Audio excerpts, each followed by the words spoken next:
सोमवती अमावस्या की व्रत कथा। एक गरीब ब्राह्मण परिवार था। उस परिवार में पति पत्नी के अलावा एक पुत्री भी थी। वह पुत्री धीरे धीरे बड़ी होने लगी।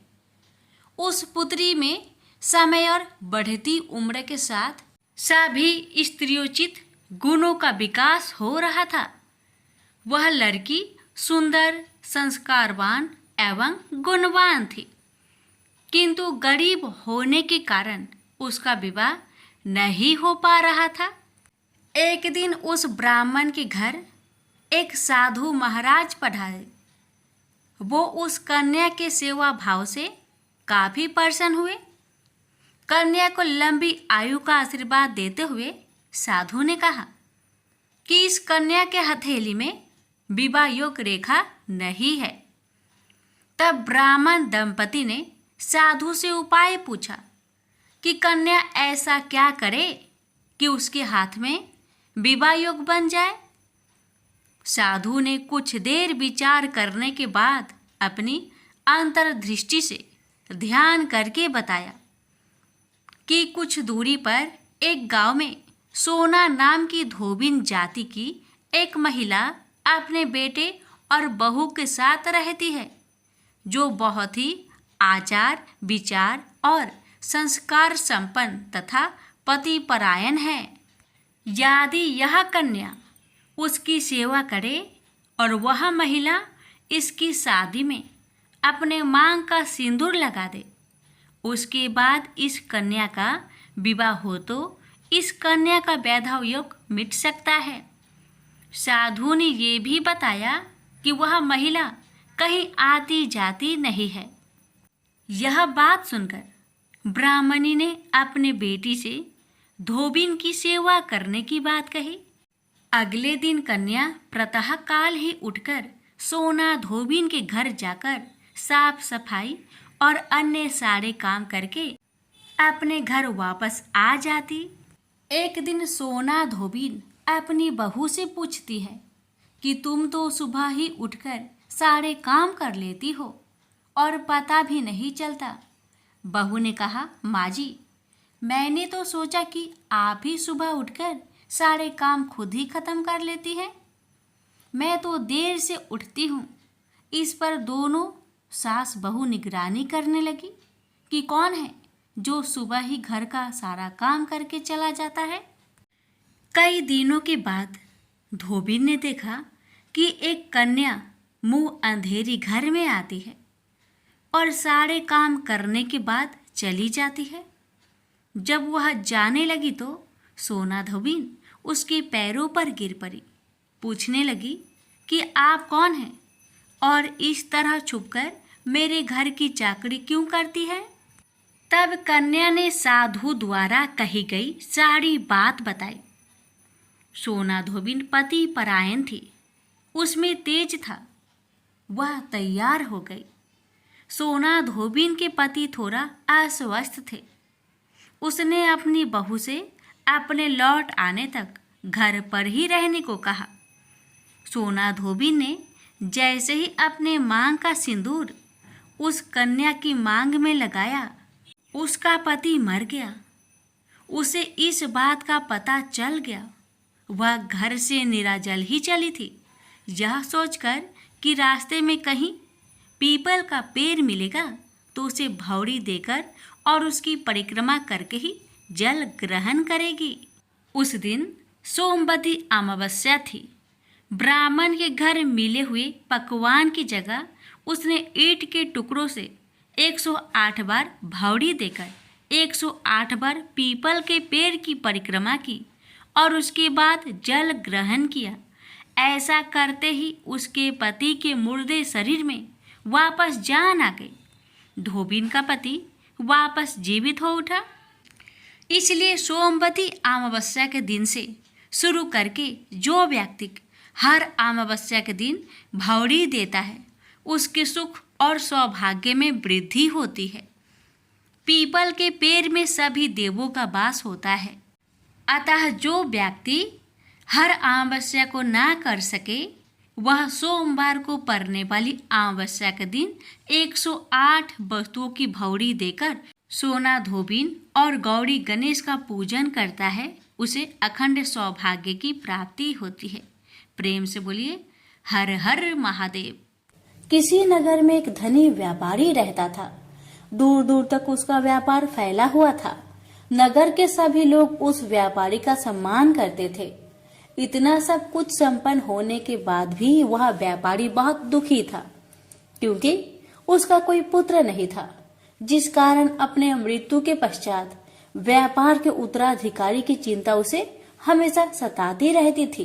पुत्र प्राप्ति की इच्छा से व्यापारी प्रत्येक सोमवार भगवान शिव का व्रत पूजा किया करता था और शाम के समय शिव मंदिर में जाकर शिव जी के सामने घी का दीपक जलाया करता था। उसकी भक्ति देखकर माँ पार्वती प्रसन्न हो गई और भगवान शिव से उस व्यापारी की मनोकामना पूर्ण करने का निवेदन किया।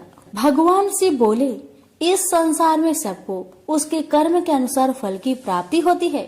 जो प्राणी जैसा कर्म करते हैं उन्हें वैसा ही फल प्राप्त होता है।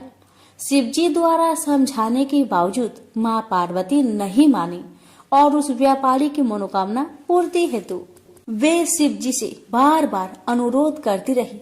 अंततः माता के आग्रह को देखकर भगवान भोलेनाथ को उस व्यापारी को पुत्र प्राप्ति का वरदान देना पड़ा। वरदान देने के पश्चात भोलेनाथ माँ पार्वती से बोले, आपके आग्रह पर मैंने पुत्र प्राप्ति का वरदान तो दे दिया, परंतु इसका यह पुत्र 16 वर्ष से अधिक समय तक जीवित नहीं रहेगा। उसी रात भगवान शिव उस व्यापारी के सपने में आए और उसे पुत्र प्राप्ति का वरदान दिया और उसके पुत्र की 16 वर्ष तक जीवित रहने की भी बात बताई। भगवान के वरदान से व्यापारी को खुशी तो हुई, लेकिन पुत्र की अल्पायु की चिंता ने उस खुशी को नष्ट कर दिया। व्यापारी पहले की तरह सोमवार के दिन भगवान शिव का विधिवत व्रत करता रहा। कुछ महीनों के बाद उसके घर एक अति सुंदर बालक ने जन्म लिया और घर में खुशियां ही खुशियां भर गई। बहुत धूमधाम से पुत्र जन्म का समारोह मनाया गया, परंतु व्यापारी को पुत्र जन्म की अधिक खुशी नहीं हुई, क्योंकि उसे पुत्र की अल्प आयु के रहस्य का पता था। जब पुत्र 12 वर्ष का हुआ तो व्यापारी ने उसे उसके मामा के साथ पढ़ने के लिए बनारसी भेज दिया। लड़का अपने मामा के साथ शिक्षा प्राप्त हेतु चल दिया। रास्ते में जहाँ भी मामा भांजे विश्राम हेतु रुकते, वहीं यज्ञ करते और ब्राह्मणों को भोजन कराते। लंबी यात्रा के बाद मामा भांजे एक नगर में पहुँचे। उस दिन नगर के राजा की कन्या का विवाह था, जिस कारण पूरे नगर को सजाया गया था। निश्चित समय पर बारात आ गई, लेकिन वर का पिता अपने बेटे के एक आंख से काने होने के कारण बहुत चिंतित था। उसे भय था कि इस बात का पता चलने पर कहीं राजा विवाह से इनकार न कर दे, इससे उसकी बदनामी भी होगी। जब वर के पिता ने व्यापारी के पुत्र को देखा तो उसके मस्तिष्क में एक विचार आया। उसने सोचा, क्यों ना इस लड़के को दुल्हा बनाकर राजकुमारी से विवाह करा दूं। विवाह के बाद इसको धन देकर विदा कर दूंगा और राजकुमारी को अपने नगर ले जाऊंगा। वर के पिता ने लड़के के मामा से इस संबंध में बात की। मामा ने धन मिलने की लालच में वर के पिता की बात को स्वीकार कर ली। लड़के को दूल्हे का वस्त्र पहनाकर राजकुमारी से विवाह कर दिया गया। राजा ने बहुत सारा धन देकर राजकुमारी को विदा किया। शादी के बाद लड़का जब राजकुमारी के साथ लौट रहा था तो वह सच नहीं छिपा सका और उसने राजकुमारी के ओढ़ने पर लिख दिया, राजकुमारी, तुम्हारा विवाह मेरे साथ हुआ था। मैं तो बनारसी पढ़ने के लिए जा रहा हूँ और अब तुम्हें जिस नवयुवक की पत्नी बनना पड़ेगा वह कान्हा है। जब राजकुमारी ने अपनी ओढ़नी पर लिखा हुआ पढ़ा तो उसने कान्हे लड़के के साथ जाने से इनकार कर दिया। राजा को जब ये सब बातें पता लगी तो उसने राजकुमारी को महल में ही रख लिया। उधर लड़का अपने मामा के साथ बनारसी पहुंच गया और गुरुकुल में पढ़ना शुरू कर दिया। जब उसकी आयु 16 वर्ष की हुई तो उसने यह किया यज्ञ की समाप्ति पर ब्राह्मणों को भोजन करवाया और खूब अन्य वस्त्र दान किए। रात को वह अपने शयन कक्ष में सो गया। शिव के वरदान के अनुसार शयन अवस्था में ही उसके प्राण पेखरू उड़ गए। सूर्योदय पर मामा मृत भांजे को देखकर रोने पिटने लगा। आसपास के लोग भी एकत्र होकर दुख प्रकट करने लगे। लड़के के मामा के रोने विलाप करने के स्वर समीप से गुजरते हुए भगवान शिव और माता पार्वती ने भी सुने। माता पार्वती ने भगवान से कहा, प्राणनाथ, मुझे इसके रोने का स्वर सहन नहीं हो रहे, आप इस व्यक्ति के कष्ट को अवश्य दूर करें। भगवान शिव ने माता पार्वती के साथ अदृश्य रूप में समीप जाकर देखा तो भोलेनाथ माता पार्वती से बोले, यह तो उसी व्यापारी का पुत्र है जिसे मैंने 16 वर्ष की आयु का वरदान दिया था। इसकी आयु पूरी हो गई है। माँ पार्वती ने फिर भगवान शिव से निवेदन कर उस बालक को जीवन देने का आग्रह किया। माता पार्वती के आग्रह पर भगवान शिव ने उस लड़के को जीवित होने का वरदान दिया और कुछ ही पल में वह जीवित होकर उठ बैठा। शिक्षा समाप्त करके लड़का मामा के साथ अपने नगर की ओर चल दिया। दोनों चलते हुए उसी नगर में पहुँचे जहाँ उसका विवाह हुआ था। उस नगर में भी यज्ञ का आयोजन किया। समीप से गुजरते हुए नगर के राजा ने यज्ञ का आयोजन देखा और उसने तुरंत ही लड़के और उसके मामा को पहचान लिया।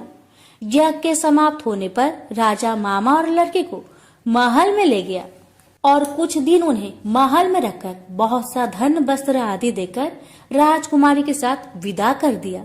इधर भूखे प्यासे रहकर व्यापारी और उसकी पत्नी बेटे की प्रतीक्षा कर रहे थे। उन्होंने प्रतिज्ञा कर रखी थी कि यदि उन्हें अपने बेटे की मृत्यु का समाचार मिला तो दोनों अपने प्राण त्याग देंगे। परंतु जैसे ही उसने बेटे के जीवित वापस लौटने का समाचार सुना तो वह बहुत परेशान हुआ। वह अपनी पत्नी और मित्रों के साथ नगर के द्वार पर पहुंचा। अपने बेटे के विवाह का समाचार सुनकर पुत्र वधू राजकुमारी को देखकर उसकी खुशी का ठिकाना न रहा।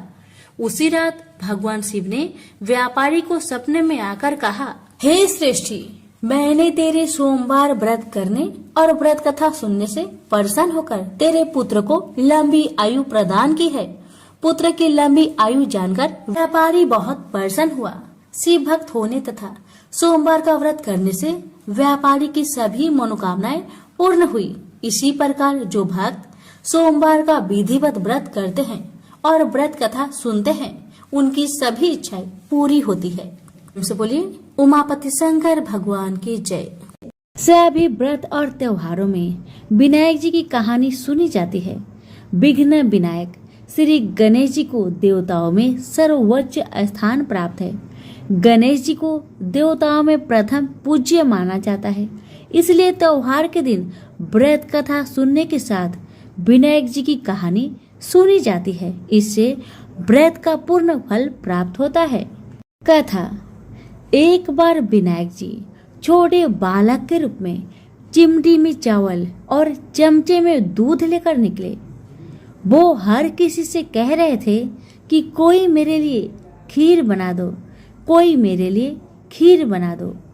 मगर किसी ने भी विनायक जी के लिए खीर नहीं बनाया।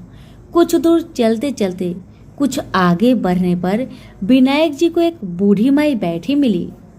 विनायक जी बूढ़ी माई के पास जाकर बोले, कोई मेरे लिए खीर बना दो, कोई मेरे लिए खीर बना दो। तो बूढ़ी माई ने कहा, बेटा ला, मैं तेरे लिए खीर बना देती हूँ। तब विनायक जी ने बूढ़ी माई से कहा, माँ बर्तन लेकर आओ और घर का सबसे बड़ा बर्तन को ही लेकर आना। तब बूढ़ी माई ने सोचा, ये तो बच्चा है, बच्चे का मन रखने के लिए बड़ा बर्तन लेकर चली आती हूँ। इतना सोचकर बूढ़ी माई अपने घर में जाकर घर के सबसे बड़े बर्तन को लेकर बाहर आती है और विनायक जी के सामने रख देती है। अब विनायक जी अपने चम्मच में से दूध को उस बर्तन में डालते जाते हैं। बर्तन भरते जाता है। बर्तन एक चम्मच दूध से पूरा भर गया, फिर भी दूध चम्मच में भरा ही रह गया। बूढ़ी माई घर के सारे बर्तन को लाकर बाहर रख दी। सारे बर्तन दूध और चावल से भर गए। अब विनायक जी बूढ़ी माई से कहते हैं, माँ तुम खीर बनाओ, मैं नहाकर आता हूँ, फिर खीर को खा लूंगा। जब बूढ़ी माई ने बड़े प्यार से खीर को तैयार किया तो बूढ़ी माई के पोते और पोती खीर खाने के लिए रोने लगे।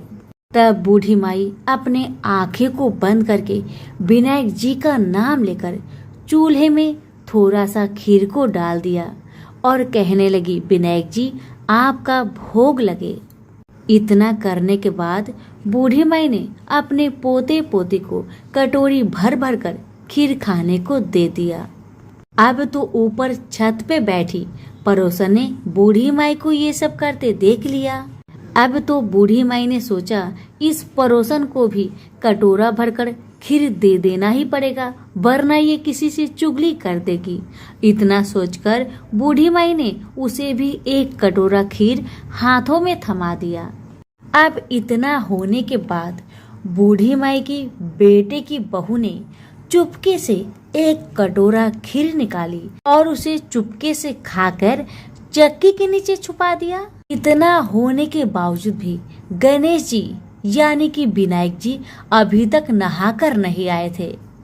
अब तो बूढ़ी माई को भी भूख लगने लगी तो वह भी एक कटोरा खीर लेकर दरवाजे के पीछे बैठकर फिर से कहने लगी, हे विनायक महाराज आपका भोग लगे। इतना कहकर हाथ जोड़कर अपना खीर को खाना शुरू कर दिया। अब इतना होने के बाद गणेश जी आ गए।